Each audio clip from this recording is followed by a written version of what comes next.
G'day everybody, my name is Lowell and welcome to the channel. So not long till college football kicks off. So I've heard about people saying about this era and that era and I have no idea what you're talking about. So I found this video. This is going to be part one. This is every college football era explained in 17 minutes. So as I said, this is going to be part one. Let's jump in and let's have a look at this one, shall we? The Wishbone Era. Back in the late 60s and through the early 80s, if you weren't running the wishbone, you probably weren't winning big. This was the age when 3 yards and a cloud of dust turned into 3 backs and a cloud of nightmares for opposing teams. The wishbone offense, invented by Emory Bellard at Texas in 1968, quickly became the go-to strategy for elite programs that wanted to dominate on the ground. Texas was the first to make it famous. In 1969, under head coach Darrell Royal, the Longhorns went undefeated and won a national title. But it was Oklahoma under Barry Switzer that made the wishbone synonymous with dominance. From 1973 to 1980, the Sooners went 73-7-2, winning national titles in 74 and 75 while putting up over 350 rushing yards per game.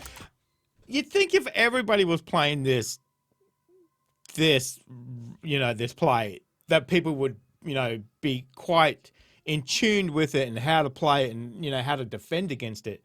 Obviously not. Obviously it went on to be quite dominant. Okay. Even Alabama got in on the action. Bear Bryant transitioned the tide to the wishbone in 1971 and rattled off national championships in 73, 78, and 79. Wow. It obviously worked for him as well. Dang. Their offense wasn't flashy, but it was brutally efficient.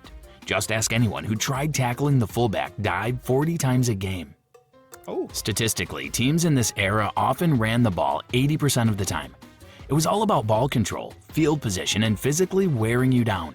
The wishbone was less a scheme and more a mentality. Smash mouth football at its finest. But by the mid-80s, defenses started catching up. Programs like Miami and BYU showed you could win through the air. The wishbone began to fade, making way for more balanced offenses. But its legacy? Eternal. Just watch the 1971 Game of the Century between Nebraska and Oklahoma. Still one of the most thrilling rushing showcases in college football history. Wow. The Miami Swagger Era. If the wishbone was about tradition, Miami in the 80s was about tearing tradition to shreds in designer sunglasses. From 1983 to 1992, the Hurricanes didn't just win. They did it with swagger, speed, and a vengeance against the establishment. It all started in 1983 when first-year head coach Howard Schnellenberger shocked the world and led Miami to its first national championship by beating in his first year? Powerhouse, Nebraska. Under Jimmy Johnson and later Dennis Erickson, Miami became the program in college football. Between 1983 and 1992, they won 4 national titles and posted a record of 107-14. Their defense? Filthy. Their offense? I've only watched college football for one season, so I only can go off what I know from that one season. But damn, okay. Explosive. But it was their attitude that made them iconic. Celebrations, trash talk, fatigues at bowl games. The Canes were must-watch TV. Think Michael Irving, Warren Sapp, Vinny Testaverde, Ray Lewis. All stars who defined that era. And don't forget the 1986 Fiesta Bowl. Number 1 Miami versus number 2 Penn State. Miami showed up in Army camo. Penn State showed up and beat them. It was a cultural war played on the field. Miami forced the NCAA and college football at large to adapt. To player expression, to urban talent, and to the fact that championships weren't just reserved for legacy programs. But as the 90s wore on, sanctions, coaching turnover, and increased parity began to crack the dynasty. Still, the Swagger Era left a permanent mark. It birthed the modern era of recruiting flash and national TV appeal. In short, the U was college football's first rock band. Dang. The SEC Defensive Gauntlet Era. Before the air raid took over the South, there was a time when SEC football meant defense, nasty, physical, punch-you-in-the-mouth football. From 2006 to 2011, the SEC was an absolute defensive gauntlet. If you wanted to win in this league, you better pack a brick wall on defense. Let's break it down. In 2006, Florida, led by Urban Meyer, beat Ohio State 41-14 to start an SEC national title streak that would last 7 straight years. Dang. But it wasn't just offense. It was the defense that suffocated opponents. That Gators squad gave up just 13.5 points per game. Fast forward to 2009, Alabama, led by Nick Saban, crafted a modern dynasty with a defense that allowed only 11.7 points per game. They had future NFL studs like Rolando McClain, Dante Hightower, and Terrence Cody. The Tide crushed Texas in the BCS title game and ushered in an era where even their backups could start elsewhere. LSU was no slouch either. In 2011, the Tigers went 13-0 in the regular season with a defense that gave up just 10.5 points per game and featured Tyrann Mathieu, aka the Honey Badger.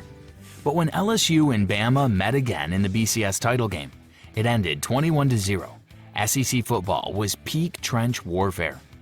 The entire country took notice. Big 12 teams were scoring 50. SEC teams were holding each other to 9-6 thrillers. It wasn't always pretty, but it was pure. The era began to shift around 2012 when Johnny Manziel and spread concepts started cracking the code. But from 06 to 11, if you stepped into the SEC, you better be ready to win ugly or not win at all. Dang. The Pete Carroll USC Dynasty Era, 2002 to 2009. If the early 2000s had a Hollywood script, Pete Carroll's USC would have been the star, the director, and the soundtrack. From 2002 to 2009, the Trojans weren't just dominant, they were larger than life. Think fast cars, celebrity fans, and All-Americans on the bench. Who can forget the practice scenes with Will Ferrell joining the squad and entertaining us all? Under Carroll, USC went 82-9, won back-to-back national championships in 2003 and 2004, and played in 7 straight BCS bowl games. And yes, we know the 2004 title got vacated, but come on, they were the team of the decade. Their 2004 team outscored opponents 496 to 169, and their 2005 squad, led by Reggie Bush, Matt Leinart, and Lendale White, might be the most explosive offense college football has ever seen. The team averaged over 50 points per game. Reggie Bush alone racked up 2,611 all-purpose yards. Games felt like events. Celebs like Will Ferrell and Snoop Dogg roamed the sidelines. ESPN set up camp, and everyone was either rooting for or against USC. Then came the 2006 Rose Bowl, USC vs. Texas, a battle for the ages. Vince Young's heroics ended the dynasty in one epic night. Still, the Trojans kept rolling. Top recruiting classes, BCS wins, NFL talent galore. But then came the NCAA sanctions, Bush's vacated Heisman, and Carroll's departure for the Seahawks. Just like that, the glamour turned to smoke. But the legacy? It lives on.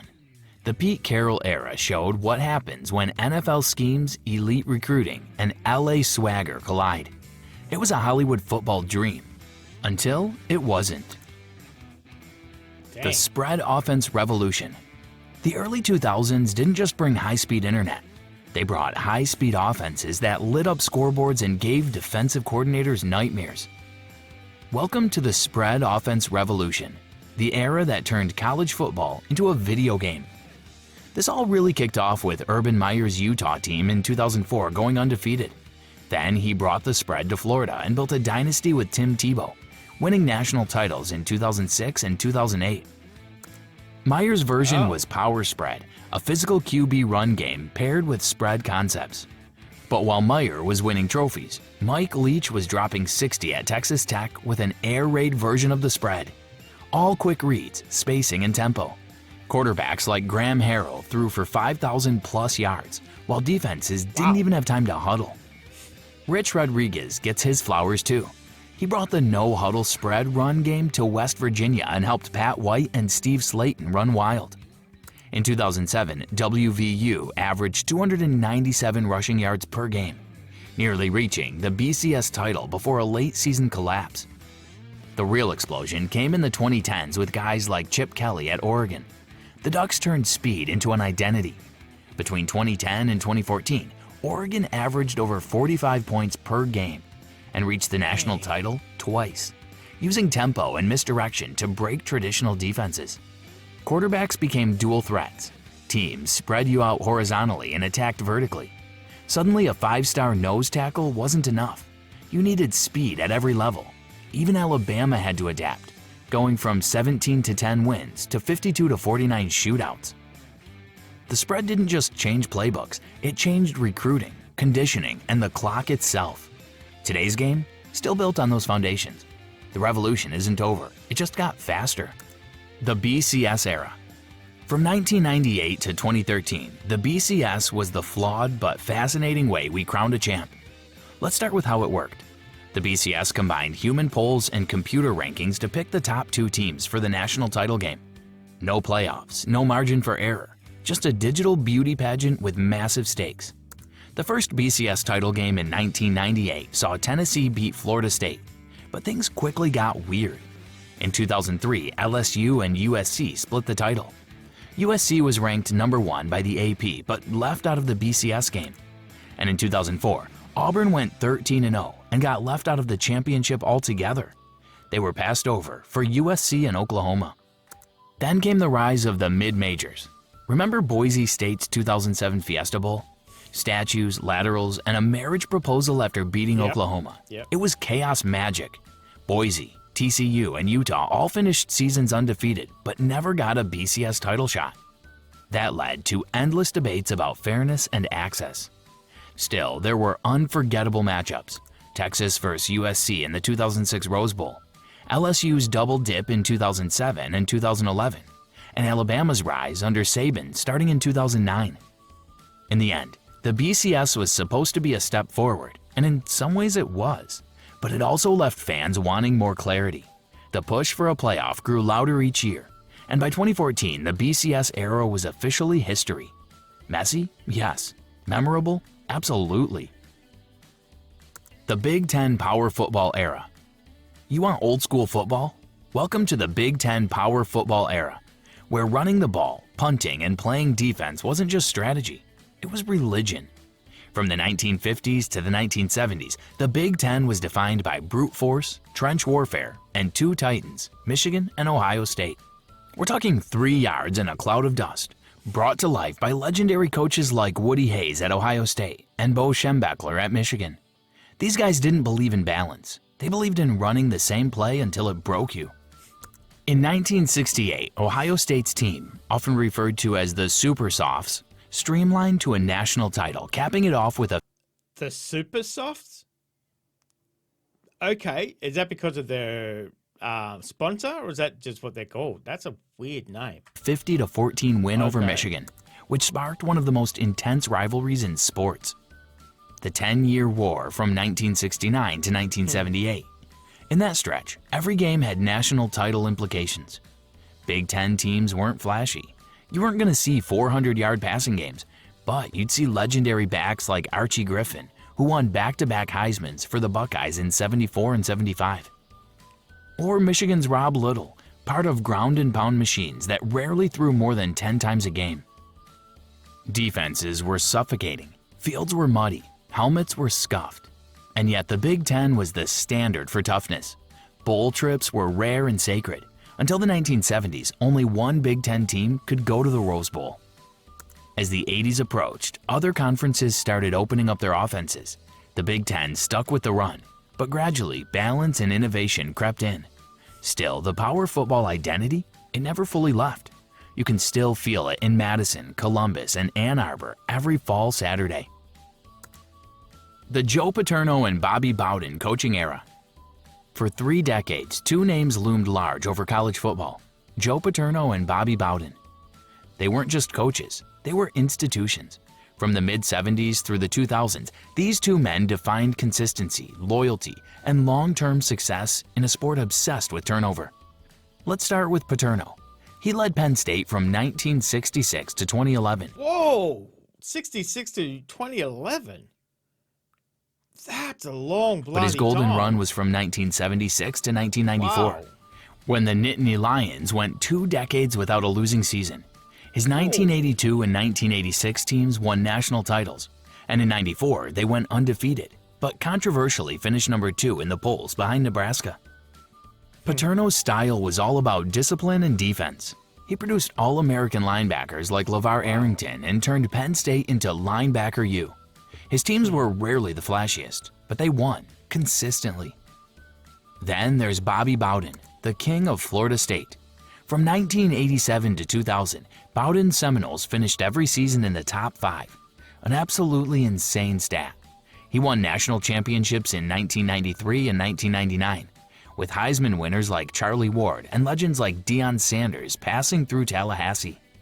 Bowden embraced athleticism, speed, and creative offense before it was cool. His teams were fun to watch and deadly efficient. Both men helped usher college football into the modern era, on TV, in recruiting, in shaping program brands. But their careers also ended amid controversy. Paterno's legacy was darkened by the Sandusky scandal, and Bowden battled administrative pressure in his final seasons. Still, for decades, they were the faces of coaching longevity, the kind of stability you don't see anymore. They proved you could build something lasting, and fans on both sides still argue who did it better. The playoff era. In 2014, college football finally gave the people what they wanted, a playoff. The college football playoff replaced the BCS with a 4-team tournament, and from day one it brought fireworks, controversy, and a whole new definition of who's in. The first playoff was electric. Ohio State, a number 4 seed led by third-string QB Cardale Jones, shocked Alabama and rolled Oregon to win it all. That alone justified the new system. From there, the playoff era became dominated by familiar faces. Alabama made the playoffs 7 times in 9 seasons, winning 3 national titles under Nick Saban, won 2 titles and built a powerhouse under Dabo Swinney. LSU's 2019 season, pure insanity. Joe Burrow threw for 5,671 yards and 60 touchdowns, and the Tigers averaged 48 points per game en route to one of the greatest seasons ever. And of course, the SEC reigned supreme, but other contenders made noise. Oregon, Michigan, Georgia, TCU, Washington, and Cincinnati all had their playoff moments. And in 2021, Georgia claimed its first title in 41 years. Wow. By 2022, they had back-to-back championships. Still, the 4-team format came with gripes. Power 5 champs got left out.